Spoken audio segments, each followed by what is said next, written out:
Le Grail est un outil qui dispose d'une double plateforme intégrée avec une capture du mouvement en 2D et en 3D permettant une prise en compte immédiate des différents paramètres de la marche ou du mouvement. L'enfant oublie littéralement qu'il est en phase de rééducation, il plonge dans l'univers virtuel.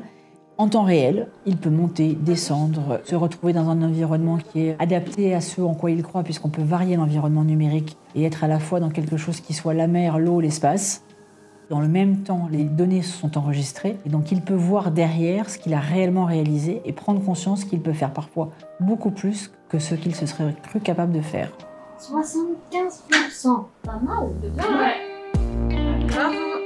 Le Grail va être utilisé principalement par les kinésithérapeutes en association avec les médecins de rééducation, mais il va aussi être possible aux ergothérapeutes d'utiliser la technologie de façon à pouvoir stimuler la mobilité du membre supérieur. C'est pour ça qu'on parle d'analyse du mouvement et pas uniquement d'analyse de la marche.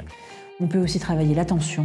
Les ergothérapeutes auront une vraie possibilité de développer des outils nouveaux pour tous leurs objectifs de prise en charge. Derrière cet outil-là, il y a aussi probablement la projection d'une capacité à faire de la recherche pour approfondir nos connaissances et améliorer la prise en charge. Mais si on va plus loin, on peut aussi se dire qu'on pourra analyser la qualité des mouvements des enfants porteurs de surcharge pondérale, de nos enfants brûlés, pour lesquels les rétractions cutanées engendrent des difficultés au mouvement. Alors la marche, oui, mais parfois les mouvements du membre supérieur. Et le Grail serait du coup un outil à la fois de recherche et derrière de rééducation ludique. Bien évidemment, l'outil peut être utile et utilisable pour les adultes, les personnes âgées et les sportifs. Il est donc mis à disposition des différents professionnels de santé du territoire.